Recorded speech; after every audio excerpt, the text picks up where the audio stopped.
Hello everybody, and here we are now. This is your fifth practice test at home. This one's numbered 11, and hopefully you're getting more used to your timing right. What we'd recommend is that before you start the test, check how many questions are on it, divide that by 4, and try and do that number of questions every 15 minutes.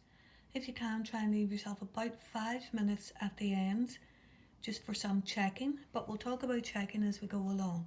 Remember, we're still practicing, so you won't have all these little things ironed out. But here we go, let's get started now on this paper 11. Now there's some answers already written in because I had a bit of a mistake with the filming. So as you can see then, for the first one I bought 29 bottles of cola that cost 70p each. I used a calculator to work out the total cost in pounds. And this question they're testing you, can you change a calculator reading into an amount of money? So the first one there, at 29 times, that would be £7. This one's 29 times 70p, and this one's 29 times 7p. So you can see it's that one there. And then they got this answer, right? But it has to be changed to an amount of money. And they gave the shop assistant a £20 and a £5. So altogether they gave the shop assistant £25. And how much change? So then you have to do 25 0 pence, 00, take away £20, 30. Not £20 3p, but it's £20 30. And that's what they're testing in this question. Do you know that that's £20 and 30p and not £20 and 3p? And when you do that taking away, you'll get £4.70, and then you write that in there on the answer space. A tip here is make sure you do your working out. Write down all the little calculations. Because at the end, when you've got your 5 minutes left over for checking, you can go back and redo that calculation. If you haven't written it down anywhere, there's nowhere that you can check it. So you're less likely to have a chance to go over it. So I would recommend you write down every calculation that you do, either on the test paper if there's a gap in the test paper, or on a separate piece of working out paper. That is vital. The number 3, a number contains several numerals and a decimal point. Sometimes we'd call those digits. The number contains 2 sevens and one that represents hundreds and one that represents hundredths. The number contains a 2 that represents 2 units. The number contains a 4 that represents 4 10,000s, and the number contains 3 zeros. So you have to write the number in the blank boxes, and you've got your decimal point there. And I'd advise you to label the value of each box, so we know that's units, tens, hundreds, thousands, and then tens of thousandths. And on the other side of the decimal point you've got tenths and hundredths. And this question is testing, do you know the position of each of these digits? So they're saying a 7 goes in the hundreds, so that goes in there, and the hundredths, so it goes out there. A 2 goes in the units, it's nice and straightforward, goes in there, and the 4 goes in the tens of thousands, and that's up there. So the number actually is 40,702.07. And then it says there's 3 zeros, so you fill up the gaps with the zeros, and that's your number. Now this next question is asking you to draw a diagonal. Now if you look on that, it says one diagonal, and it's in bold. That's another tip. Watch out for writing in bold, because that's asking you to pay attention to it. Now you see in this answer I've put in 2 to show you the 2 possibilities, but you've only just to draw in one of them. And a diagonal, again, it's probably a question about mathematical language. Do you know what a diagonal is? So it goes from top corner to opposite top to bottom corners on a shape. And these are all quadrilaterals. They're all 4-sided shapes. But these 4 have got their specific names. Rhombus, that's like a square, but the top has been pushed to the right and the bottom has been pushed over to the left. We've got a square, we've got a trapezium. I think it's like a triangle with the pointy bit cut off the top. And then we have a parallelogram, which is very like a rhombus. A rhombus, all 4 sides are the same. All 4 sides are the same size, same length. A parallelogram is like a rectangle, the opposite sides are the same length. And it's like the top has been pushed over to the left and the bottom's been pushed over to the right. So as long as you have one of those diagonals in each of those spaces. These four were pretty straightforward. That one there might have been a wee bit dodgy. But it's knowing, it just depends. You can turn yourself around and look at it in different directions until you're in the best position to see the diagonals. And then we have to see in which of the shapes is a diagonal line of symmetry. And another way of doing it is, now that at this stage when you're practicing, you can draw the shapes out. So there's the rhombus, it's the square, and if you fold along that diagonal, you can see, yeah, that's the line of symmetry. And if you fold it on that one, that's the line of symmetry. So the the diagonals do make a line of symmetry. The parallelogram, so if I fold it from there to there, you can see, no, that's not, look, the faces don't fit on top of each other exactly, and from there to there. So the rhombus is not a line of symmetry. The trapezium, where the top corner comes down, folded to there, it's clearly not a line of symmetry, look, they don't lie face on face, and that comes down to there. And again, you can see that's not. So the trapezium, the diagonals don't make a line of symmetry, and just the irregular quadrilateral, where all four sides are different lengths, so we went from there to there, it's not, look, they don't match up too well. Or if we go from here to here, they don't. Now at this stage, at the practicing stage, if you've difficulty seeing that, if you don't really understand it, draw out the shapes like I did.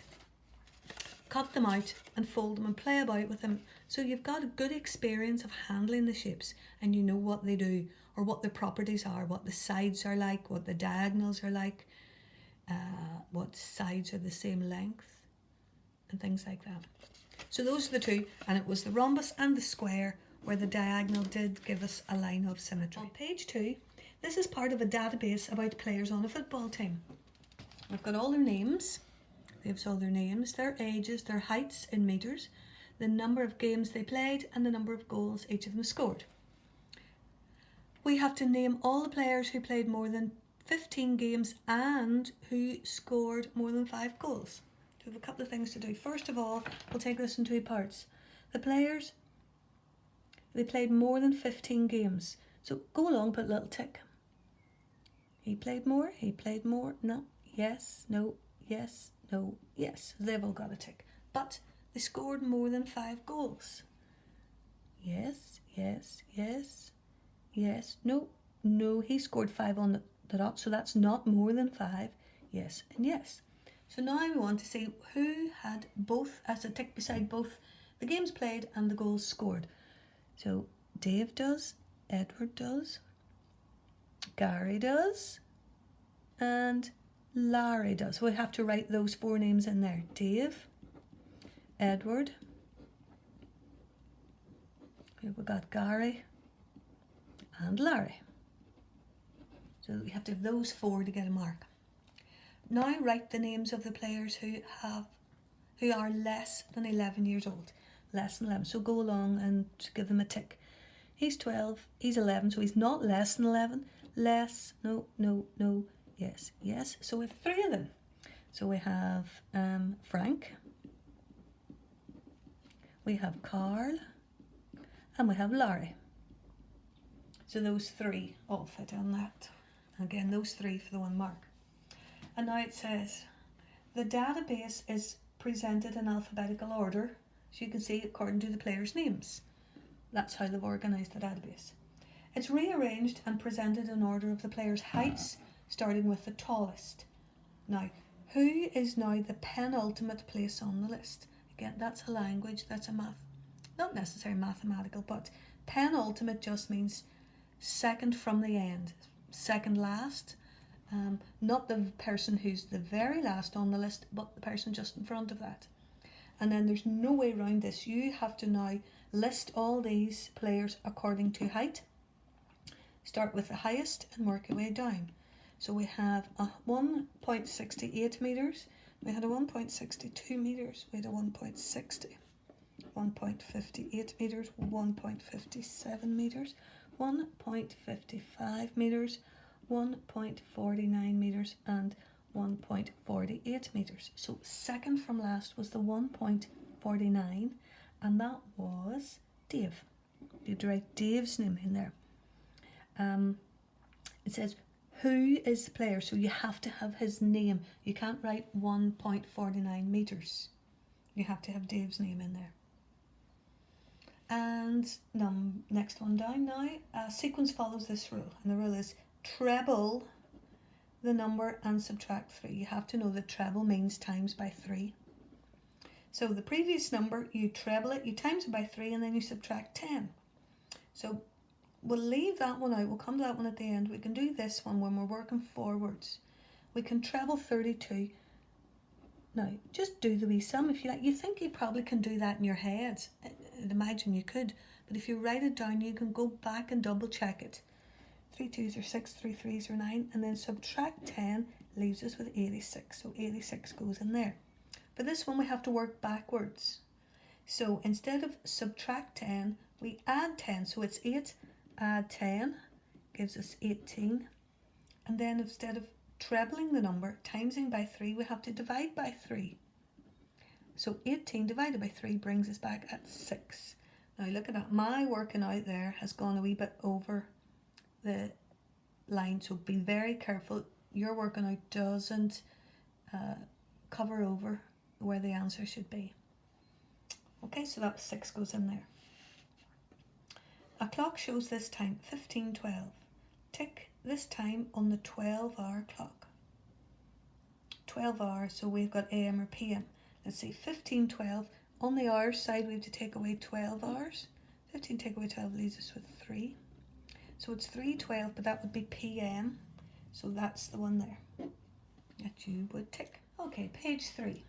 It says a rug is 300 centimetres long and 200 centimetres wide. And what's the area of the rug? Well, if you look at the answers are all in metre squares. There's none of them asking us in centimetres. So just change 300 centimetres, that will be 3 metres. 200 would be 2 metres. And the area is 3 times 2. So 3 times 2 is 6 metre squares. You need to know that area equals the length times the breadth. 3 times 2. You know that if that was your rug, that would be 3 metres and that would be 2 metres. And to find the area of the whole thing, so it's that one, it's 6 metre squares. And look at this calculation, 49 times 50. That's saying 49 50s. So which of those 4 other calculations below is giving us the same as 49 50s? There's 49 49s, take away a 50, that's not right. We have 49 49s plus a 50, no. We have 50 50s, take away a 50. Like 50 take away a 50 is 49, so that's 50 49s. 50 times 50, add a 50, that's too many. So this is the same as 49 times 50, that's the same as getting 49 50s. I think that's just maybe about how you talk yourself through it. And the next question. Here are the scores of some pupils in the class test. What is the mean or the average score? There's no way around it. You have to add up 2, 4, 6, 8. You have to add up those 8 scores and then divide them by 8. So on your, should have a piece of working out page, write it down. We had 27, 29, 26, 29, 25, 28, 26, 26. Again, if you've got that written down, you can go back and check it. Check that you've got 8 scores and then just add them all up. 6 and 6 is 12, and 8 is 20, 25, 34, 40, 49, 49, 56. Put down your 6, carry your 5. We've got 2, 4, 6, 8, 10, 12, 14, 16, and 5 makes 21. That's the total of all their scores. Now to find the average, you can divide that by 8. 8 into 21 goes twice, because 2 8s are 16. Carry over 5. And 8 into 56 goes 7 times. So the average score was 27. If you're a bit rusty or a bit not unsure about just dividing, just on your PMP books or in Corbett Maths, look for some questions on simple division and just practice them. Give yourself maybe 10 just to practice so you can keep your skills sharp. The answer to that one turned out to be 27. Now, a coordinates question. These coordinates are the two corners of a right angle triangle. Note it's written in bold, so don't ignore it. We have 2, 2 and 6, 7. There are two possible positions for the triangle's third corner. Write the coordinates. We'll draw these in first. 2, 2, so go across to 2 and up to 2. And then we have 6, 7, so across to 6 and up to 7. And draw that one in there. Now, we can make a right angle triangle, and you can see maybe the first one could be from there to there. So that would be your third point. It could be 6, 2. Or this could be your triangle. Right, this could be your triangle here. So that could be your right angle triangle. So your right angle there and a right angle there. So it could have been 2, 7. And you have to have those both right. But in any order, you could have 2, 7 here and 6, 2 here. But you have to have the digits the right way around within each coordinate. Now onto this page. We have to draw the reflection of the shaded shape in the mirror line. And this mirror, what makes this tricky is that the mirror line is a diagonal. So it was there, but it's not just going to get, it's not just a straight flip it over that way or a straight flip it down that way. We have to take it on the diagonal. So if you look diagonally, even if you take one point of that letter T, from that point into the mirror line, so then take it at far on the other side, and that's where that point, when you flip it over, that point of the letter T should be there. Now if you find that hard to see, use at this stage, take out a mirror now and use the mirror to see, place it along that diagonal mirror line and see what it looks like, and do it with other shapes as well. Or cut out the little shape and move it, physically move it around, flip it over for yourself. Now the next question, we have to work out the missing angle in these three shapes. And what you need to know to be able to do this question is that inside a triangle, three angles add up to 180 degrees. In these quadrilaterals, the four angles inside a quadrilateral will always add up to 360. And to work out the missing angle, add up the ones you have and then take it away from 180. Or add up what you know and take it away from 360. And there is no way around it, you just have to do the working out. So let's see, with the first one, the two angles we have are 37 degrees and 34, and when you add those up you get 71 degrees. That's from the triangle, so we have to find the difference then for the missing one. 180 minus 71. Nothing, take away 1 I can't do, so I'll bring 1 over.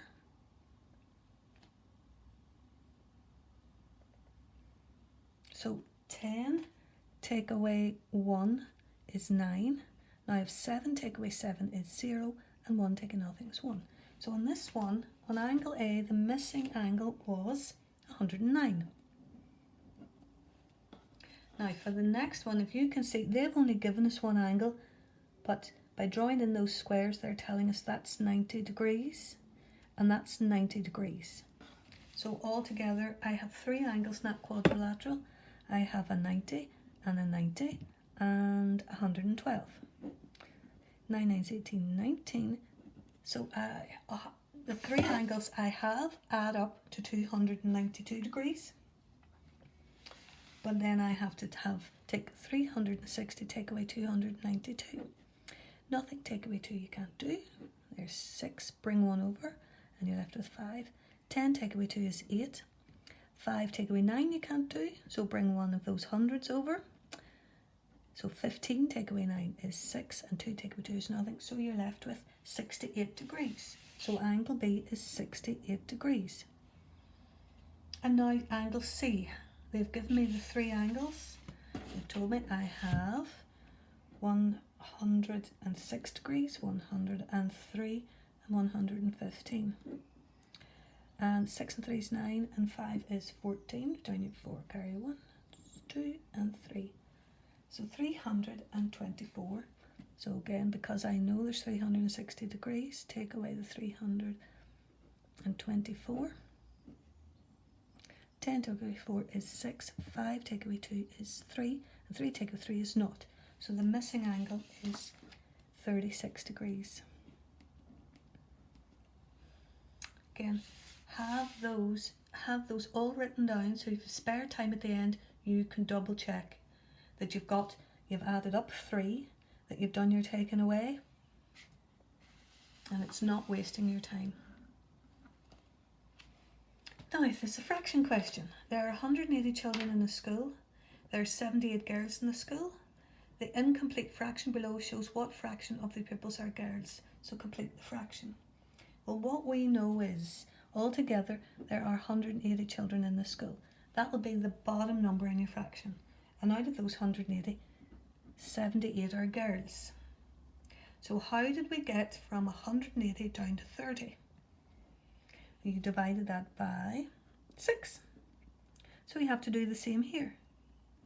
78 divided by 6 will tell you what that is. And again, don't be afraid to work it out.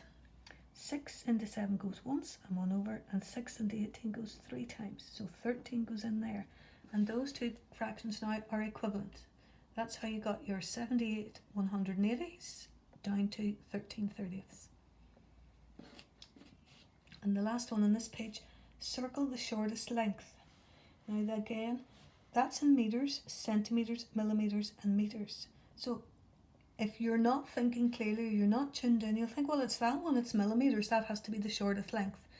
But you can't do this question until you have all those measurements in the same. So let's say we'll turn them all into centimeters. So 4.9 meters would be 490 centimeters. We've got 49 centimeters. If we turn this into millimeters, that will be 49.5 centimeters. This millimeter turned into centimeters. And 0.4 meters is 40 centimeters. So now when you look at them, when they're all written as the same type of measurement, you can see that's the smallest. And the question says circle the shortest length. So you would have to put a circle around that one. Now in this question, it's a little bit of a map. You can also see we've got a scale here. So we know one square, every little line of a square is worth 100 meters, vertically and horizontally. And they're also giving us compass points. And one of the first things to do, if you're talking about directions, write them all in, all 8 of them. North, south, west and east, and then put in the diagonals as well. Northeast, southeast, southwest and northwest. They're all there now, and then it's easier for you to compare directions against your points of the compass that you've drawn. So how far does Rachel live from her granny? So here's Rachel's house, and there's her granny's house. So you just count the squares. 1, 2, 3, 4, 5, 6, 7, 8. And looking at this scale, I've got 8 little squares, so that's 8 100s. So she lives 800 meters away from her granny. And what direction does Orla walk to go home from her granny's? So there's the granny's house, and Orla wants to go home, and there's Orla's house. So she's going in this direction. She's going to her own house. So this direction is southwest. You can write SW, or you can write the words southwest, either one. But either one will get you the mark. Now, a library is being built 200 metres from the school and 600 metres from the petrol station. So what are the coordinates of the library? So 200 metres from the school. There's the school. Now I can't go 200 metres that way, so it's not up there. It's not that way. It could go that way, possibility. Or it could go that way. So I've got this point and this point as possibilities. But it also has to be 600 metres from the petrol station. So the petrol station, I can't go 600 metres that way, and I can't go 6. If I go this way, I'm going away from the school. So let's go 1, 2, 3, 4, 5, 6. So it matches up with that one. So the points are 7, 9. So the coordinates are 7, 9. They have to be written 7 first and 9 second. Now, a little bit of algebra, but it's pretty basic and very straightforward. You have to write the value of D and E. So D plus 519 gives me 734. So to work that out, you have to do the working out. 734 take away 519, and that'll let you know what D is. 4 take away 9 you can't do. 14 take away 9 is 5. 2 take away 1 is 1, and 7 take away 5 is 2. So D turns out to be 215. Now to work out E, 827 take away E leaves me with 468. So again, it's a taken away. Use what you've got. Your larger number, 827 take away 468, will tell you what E is. 7 take away 8 you can't do, so bring a 10 across. 17 take away 8 is 9. 1 take away 6 you can't do, so bring 1 across and left with 7. 11 take away 6 is 5, and 7 take away 4 is 3. So D turns out to be 359.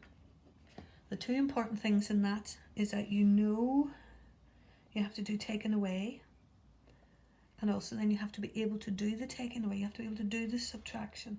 So again, if you're a bit rusty with subtraction or a bit unsure, go to where you can find some practice and do a few until you get into the swing of it, because it's all about practicing.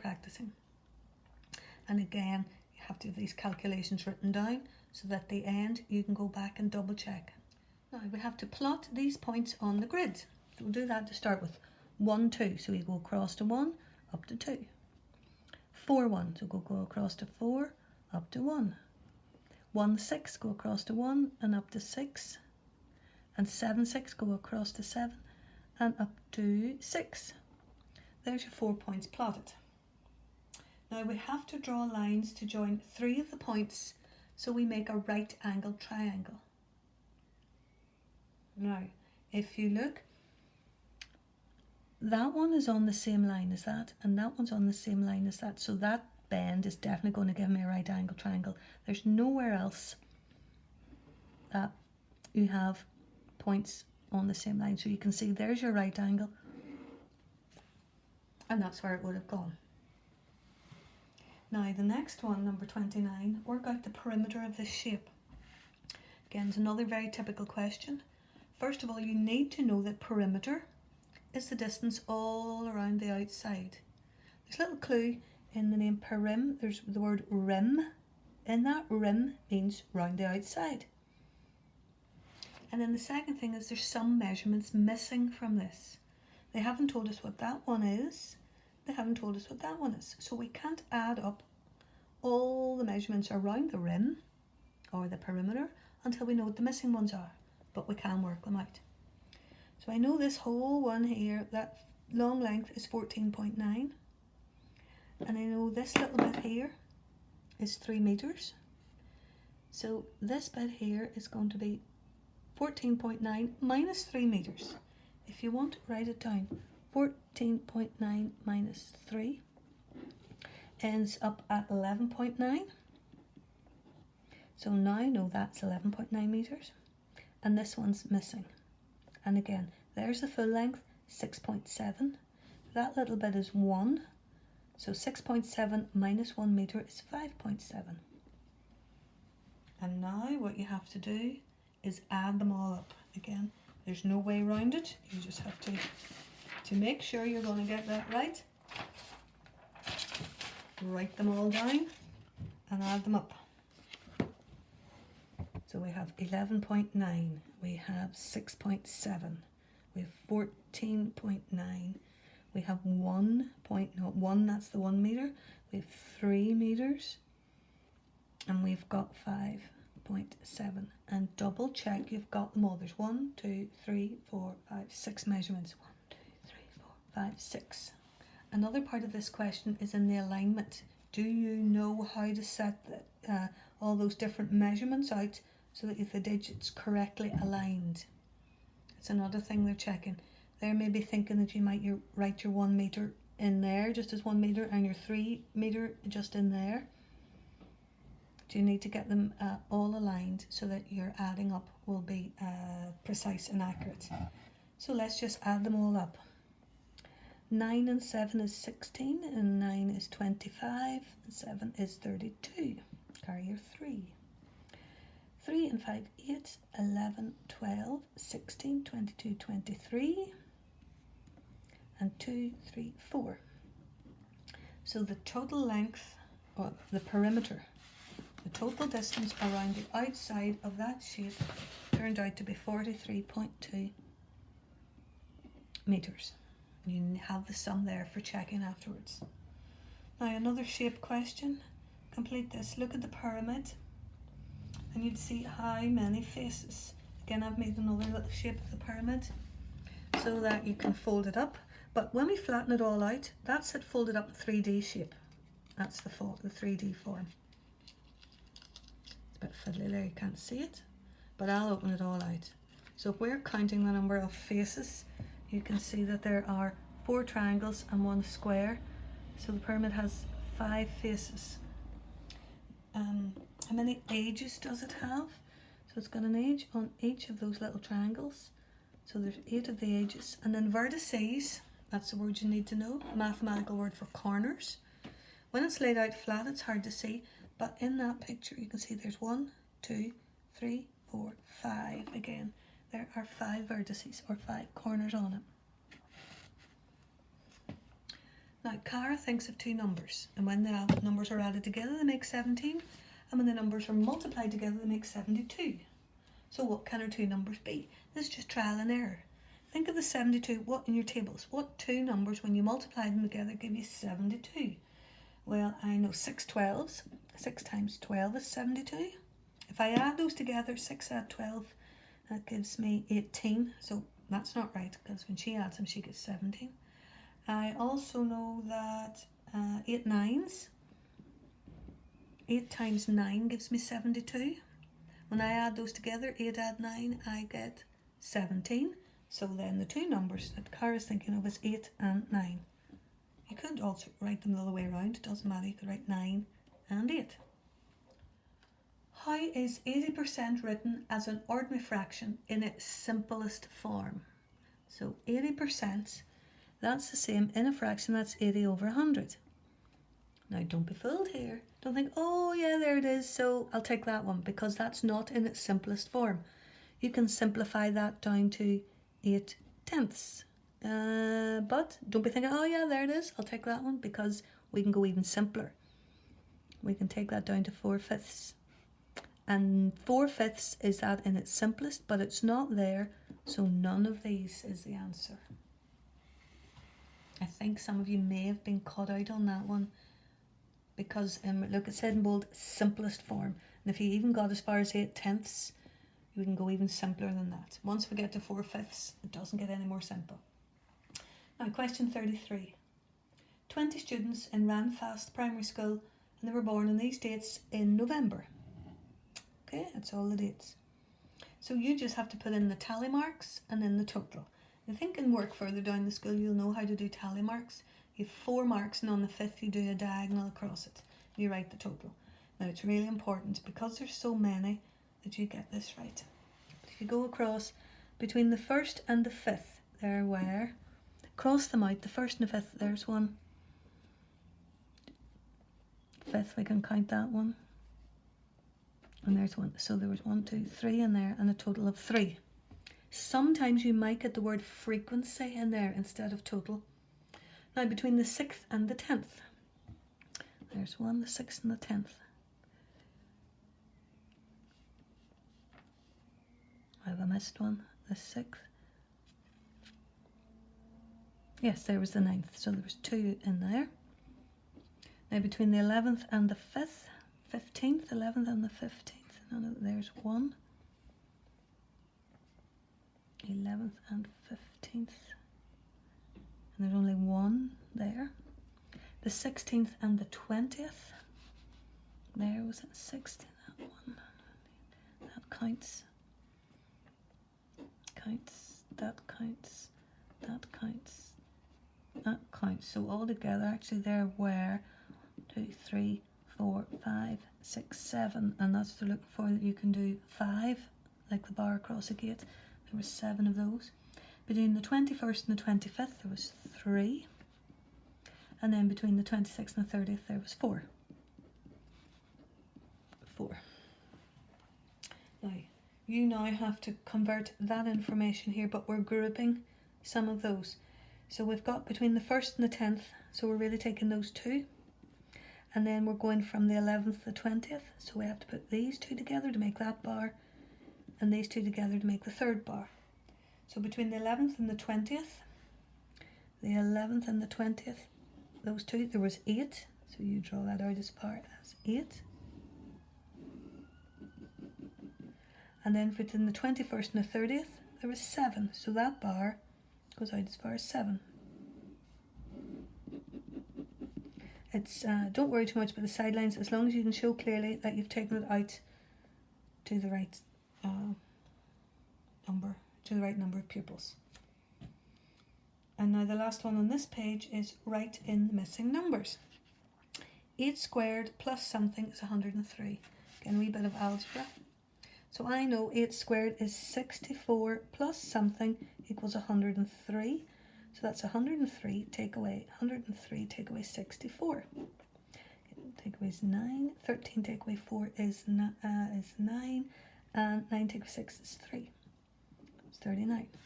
Do the working out. And now 3 cubed. So 3 cubed is 3 times 3 times 3. 3 times 3 is 9. 9 times 3 is 27. Take away something equals 15. So it's 27, take away 15 is 12. Leaves you with 12. So what you needed to know to do that was how to square a number and how to cube a number. And if you don't know, then go back, double check with the materials that you have and work out how to do it and give yourself a bit of practice. This is the last page on the maths. Oops. Last page in the maths section. So we have a Venn diagram with intersecting circles. And you know the gap in the middle, it will apply to the 3 criteria that we have. So we're looking for a number that is odd, that is a square number, and is also a factor of 36. You probably know what odd numbers are. You probably a good chance that you'll know what square numbers are. That's like 3 3s are 9, 4 4s are 16, 5 5s are 25 is a square number, 6 6s are 36. But factors, maybe you're not too sure. Don't worry, we do lots of work on factors when you get to P7. Factors and multiples. But a factor is a number, like a factor of 36, that's a number that will divide exactly into 36. Like 12, I know that 3 12s make 36. 18 is a factor because 2 18s. 3 is a factor, 3 12s. 4 is a factor, 4 9s. But there's another number that's a factor of 36. It's a square number and it's odd. And it's really just trial and error. Think of some numbers and see if it fits all of the criteria. But the one that you worked out is 9. Fits all of those. 9 will divide exactly into 36. 9 is a square number because 3 times 3 makes 9. And 9 is odd. Now question 38. Peter leaves his home at 28 minutes past 7 in the evening. They're telling us that, in the evening. And his bus leaves the station 17 minutes later. So take the time that the station clock shows when the bus leaves. So we're in the evening. We're using here, the question's given to you in the 12-hour clock, but the answers are in the 24-hour clock. So 28 minutes past 7, if you change that into the 24-hour clock, that would be 19:28. And then his bus leaves 17 minutes later, so we have to add 17 minutes onto that. 7 is 15 is 4, 19:45, and that's the one there. That is the right answer, 19:45. Now, which of the following is equivalent to 20? They're sort of like fractions written in words here. 80 halves, so that's written like 80. These are like little dividing sums. That's 80 divided by 2. So that's 40. 60/5. So I have 60 over 5. 5 and 6, that would be 12. 5 into 60 goes 12 times. 200 quarters. So 200 quarters. That would leave me with 4 into 200 goes 50 times. 2,000 hundreds to 1,000 hundreds. And that leaves me with 20. Or none of these. Well, there's one that definitely is the same as 20. And that's 2,000 hundredths. If you look at it like the fraction and do the dividing, divide the denominator into the numerator. The last maths question now, it's a bit of working out in this, there's no way around it, you just have to do all these calculations. The table shows information about the annual numbers of passengers using 4 town centre bus stations from 2001 to 2006, Coleraine, Dungannon, Lisburn, Newry. Which bus station has the greatest increase in passengers between 2001 and 2006? If you did the taking away, all the working out, it's your working out paper.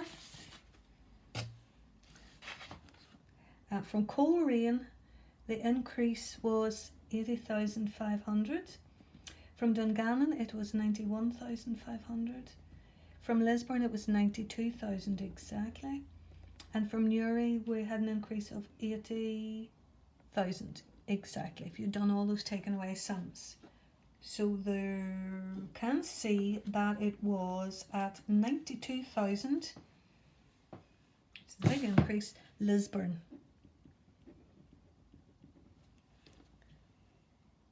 Is the right answer. Now we're moving on to the English section. This is a little passage taken from a novel, and we can say it's taken from Treasure Island by Robert Louis Stevenson. And maybe some of you have already read this book. But it doesn't matter if you haven't read it. That won't make any difference because all your answers are taken from just this passage that you've read. It doesn't matter what you already know.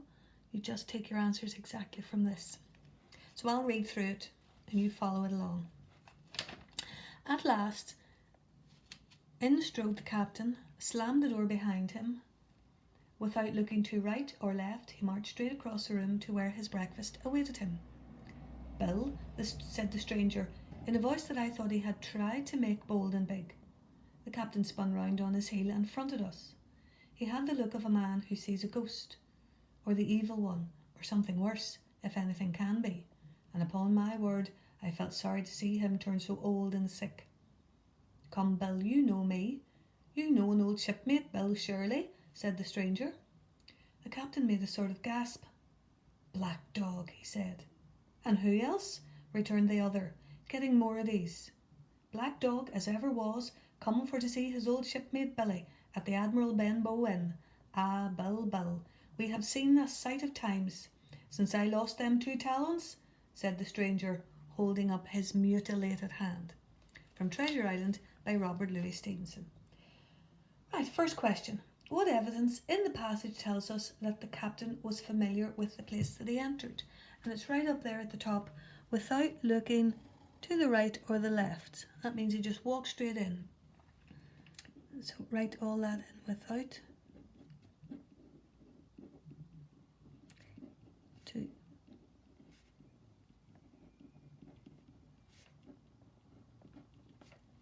And now we have to circle the best word or phrase to correctly complete each sentence.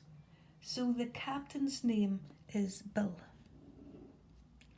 And the events in the passage take place at dusk, in the morning, or around noon, or in the dead of night. Well, we know they're in the morning because it said he awaited his breakfast. His breakfast awaited him, so that would have been made at the morning. And altogether, how many? There are 2 people, 3 people, or more than 3 in the room. Well, we know there is the captain, or we know there's Black Dog, we know there's Bill, and there's the person I, it's the person who's telling the story. So there are 3 people in the room. Because we've got Black Dog, we've got Bill, and then it's, you find it there, since I lost, no, it wasn't him. There, I thought he had tried to make him look bad. It's the person who's telling the story is also there as well. and write the words from the passage closest in meaning to faced, and that is he fronted. When he turned round, he fronted the two of us. Walked briskly, and in this occasion he strode. They do use the word marched is also in there, but strode is the better word because marched is a different kind of a walking rather than walking briskly or striding, and strode is the best word. And then he answered, or he, in this case, he returned. And over we go, we'll just go straight on. Circle the phrase that completes the sentence. It is most likely that Black Dog either was a pirate, a ship's captain, or a highwayman. Well, he wasn't a highwayman because this is all about sea and ships and things. It wouldn't have been the ship's captain, more than likely a pirate. A ship's captain wouldn't have been called Black Dog. And take the phrase that completes the sentence. The story is being told by someone who was present at the scene. I think that's right, but before I take it, I'm going to read the other two to make sure I can rule them out. Or the story is told by a traveller who heard about it on a sea voyage. Don't think so. And the story is being told by a teacher doing an English lesson, and that's not mentioned at all. So the best answer is the first one, and just tick only one of them. And tick two adjectives that describe the atmosphere in the room. So tense, it definitely feels tense, but like the question before, I'm going to read them all and just eliminate the ones that are definitely not right. So it definitely felt tense. I'll put a dot beside that one. Welcoming? No. I don't think it felt welcoming. It wasn't a jolly feel about it. Apprehensive. So there's two that are definitely out, so it means the other two are in. And Black Dog said he had lost 2 talons. So what do you think are they? He had lost 2 gold coins, he had lost 2 fingers missing, or he had no front teeth. But it does say in the passage about he showed up, when he talked about his lost talons, he handed up his mutilated hand. Mutilated means that it's been badly damaged. So, and talons, usually talk about long claws on like a bird of prey would have talons. But in this case, it would have been his 2 missing fingers. The story continues with this sentence. Here I am, said the captain. Now what do you want of me? You have to write it out and put in the correct punctuation. So there, I've written it out there. So you have to have, starting off with speech marks, then a capital H for here and a capital I for I, then a comma after am and your closing speech marks. Said the captain, full stop. Now we start speech marks again. Open your speech marks and the capital letter for now. What do you want of me? And then that's a question. So that question mark then has to come inside the closing speech marks. And then there's no need for a full stop because we have a question mark instead. So you need all of those at that stage to get the point. There's a lot there. And now, down at the bottom, the captain spoke once only. Write the exact word he said in the space. And they only said one thing, and it was Black Dog. Now, an alphabetical order question, and we do so much of this on our spelling activity, we should be able to get it. Should be able to get the point for this. Or there's 2 marks actually for this one. So a word that would come in between word and worm. So it's W-O-R, and then you could have W-O-R-E would fit in there, and also W-O-R-K. Work. Either of those two go in there. And between worm and worth, we could have W-O-R. You could have worry. You could have worn. W-O-R-N. And then between worth and wound, you could have would. Or you could have were they. Could also. Either of those will get you a mark. That might have taken me a while to think up, find out those words. That might have been a bit time consuming, that question. And now, down at the bottom, the captain spoke once only. Write the exact word he said in the space. And they only said one thing, and it was Black Dog. Now, an alphabetical order question, and we do so much of this on our spelling activity, we should be able to get it. Should be able to get the point for this. Or there's 2 marks actually for this one. So a word that would come in between word and worm. So it's W-O-R, and then You could have W-O-R-E would fit in there, and also W-O-R-K, work. Either of those two go in there. And between worm and worth, we could have W-O-R, you could have worry. You could have worn, W-O-R-N. And then between worth and wound, you could have would. Or you could have worthy. Could also, either of those will get you a mark. That might have taken me a while to think up, find out those words. That might have been a bit time consuming, that question. Now, on to the next bit. And I think on this page, or in your test, the pages are probably photocopied the wrong way around, because they are on mine, or that I'm writing on here. But I think, have we got, yeah, I think, so we have to read this bit first, and then we'll answer the questions that will go with it. Hopefully you've been able to work that out. But we've got 3 different extracts, and we'll read them all. Take your time and read them. Timeless Traveller by Jonathan Hayward, Wide World, $7.95. A traffic warden for 14 years, Jonathan Hayward gives it all up to live his dream of following in the wake of the earliest oceanic travellers. Over 11 months at sea, isolated, often cut off from all communication, and surviving on his wits, Hayward tells a truly amazing story of his fight for survival against the elements and the power of the seas. A wonderful blend of adventure, hair-raising, and good old storytelling, reliving the journeys of the Viking sail heroes.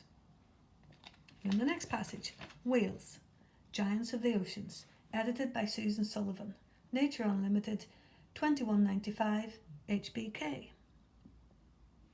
Skillfully selected essays on the life of these magnificent creatures, includes accounts from early travellers to modern-day enthusiasts. Illustrations range from artistic reproductions to photography of the finest quality, showing whales at play and surviving against pursuers through the last wild, untamed and unconquerable environment of the oceans. And then the last section is Moby Dick by Herman Melville, Seagull Press, $3.95. Timeless, classic adventure story of the seas. Engross yourself in the remorseless tale of the Captain Ahab and his relentless and savage quest to conquer the mighty Moby Dick. Wonderful account of the duel and chase between the great whale and Ahab's terrified crew. The high seas alternative to the modern high-speed car chase. A must. Now, the questions. Tick the publication these descriptions are more likely to be found in. A newspaper article, a book catalogue, an encyclopedia, or a tourist guide. And probably a book catalogue. 3 different types of books. So it's probably a book catalogue. Now I'm going back a page now because the questions were on the previous page. Now we have to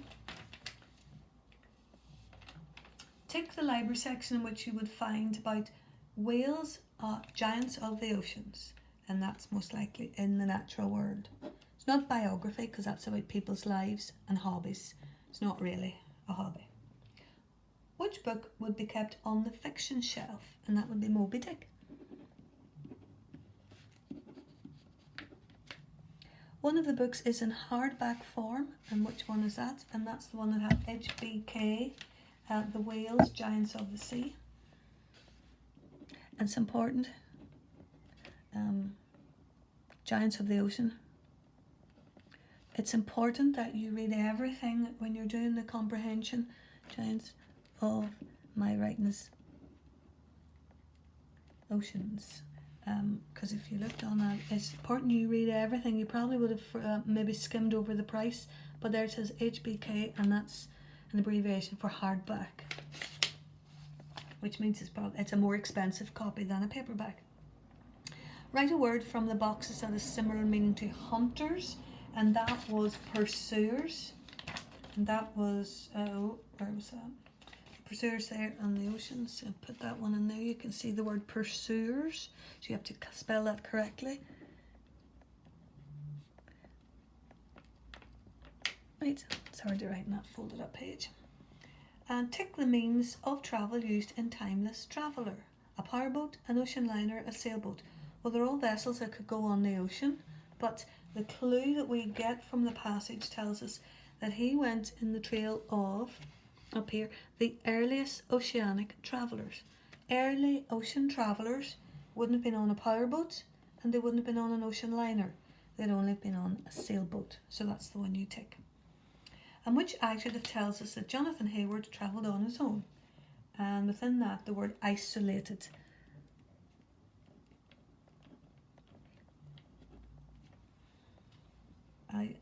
That tells that he was on his own. Write the correct word in the space. So this is a spelling question. The plural of hero is heroes. We put es on the end. The plural of potato is potatoes. These have to be spelt 100% correct. There's no squabbling over this one. The plural of piano is pianos, but it's just s on the end. And then we're going the other way. We've got the plural canoes, so the singular is canoe. And there is a knee on the end of that. You have to get them all right, but there's 2 marks for that. So if you got two right, you'd get 1 mark. Now I think if you got 1 or 2 correct, you can have 1 mark. And if you get 3 correct, you can have 2 marks. And the last one on this page now, I have written these down because there were there's quite a lot of writing, it would take too long. So the descriptions intend to attract us to read the books. So write a phrase that might attract you. So for Timeless Travellers, we could have had amazing story, or wonderful, or hair-raising. Any one of those 3 words or phrases would get you a point. That would attract you. For the whales, giants of the oceans, the word magnificent, it's like advertising words, or finest quality. Either of those 2 would attract you to read the book. And then finally for Moby Dick, classic adventure story is advertising talk, wonderful account, or a must. Any one of those 3 would give you the mark. And now we're on to the second English section, and we've got different chapters from a book on the Celts. Chapter 1 is the first Celts, and then the other chapters are left out, but I filled them in now. Chapter 2 is about ploughing the fields and raising crops, animals and agriculture and hunting. Chapter 3 was mining for copper, working with bronze, a blacksmith's forge. Chapter 4 was weapons and armour, battle tactics, Celtic cavalry. Chapter 5 was at King Arthur's court, the Ulster cycle, Finn McCool, monks and early literature.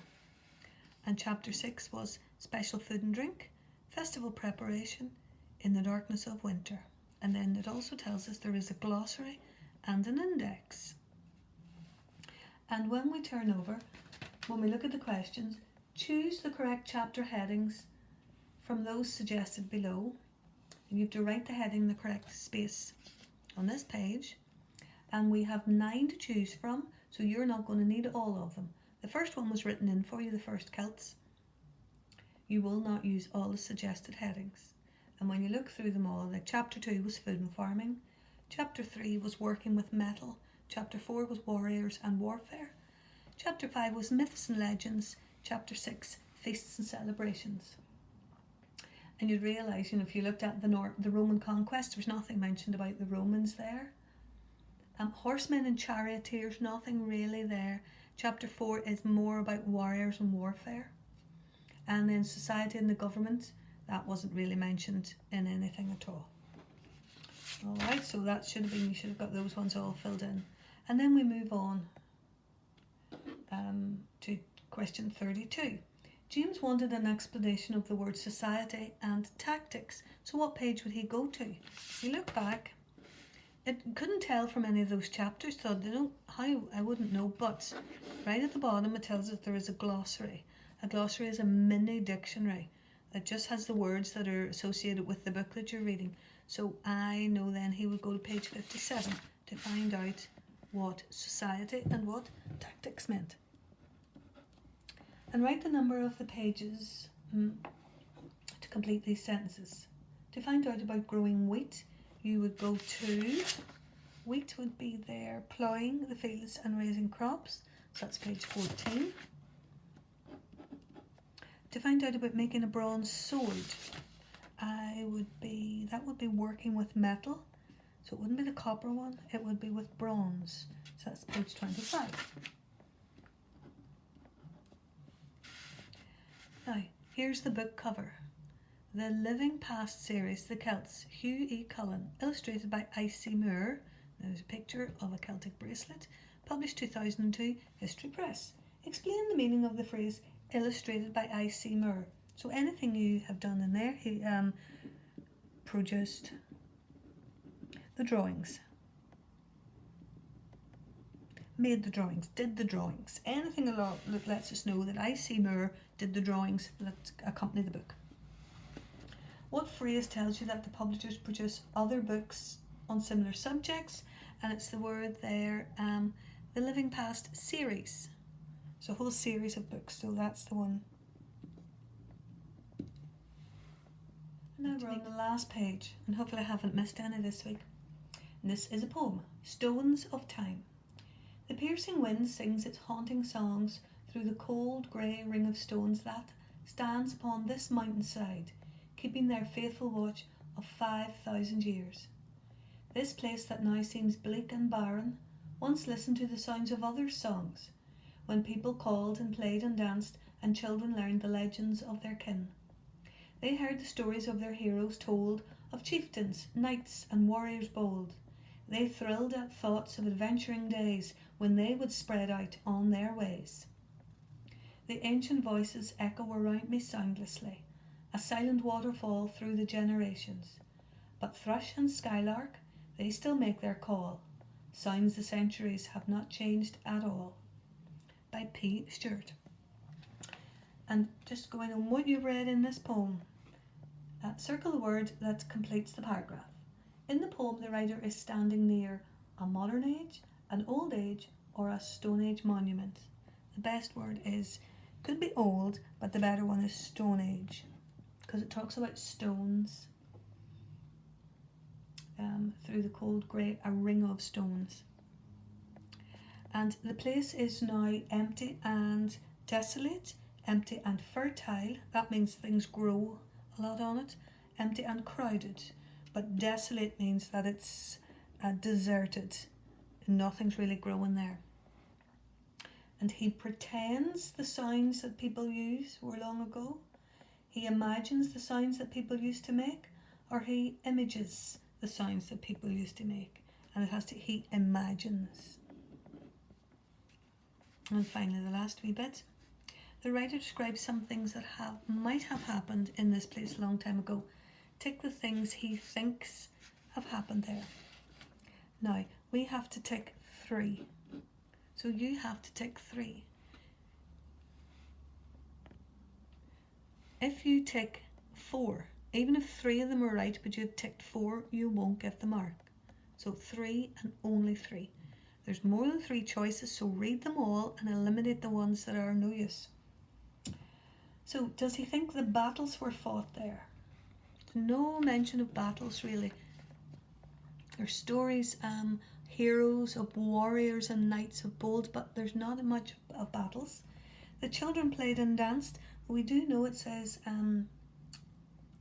when people called and played and danced. So that's a possibility. I'm going to put a dot beside that. People talked about their dreams. Well, it says they thrilled the thoughts of adventuring days when they would spread out their ways. That's like the dreams of the children. So that's a possibility. Animals were hunted. There's no mention of them hunting animals there at that space. Or that stories of war were told. And it does say they heard stories of their heroes told, of chieftains, knights, and warriors bold. So again, those are the best 3. So we put a tick there with those 3. And that's come to the end of that test. We're getting more familiar with it. Remember, your top tip is write everything out, especially with the maths, so that you can go back and check it. And when you do your next test, make sure you divide it up into 15-minute sections and allow yourself 5 minutes at the end for checking. And a checking tip this time is redo all the calculations that you've written down. Good luck.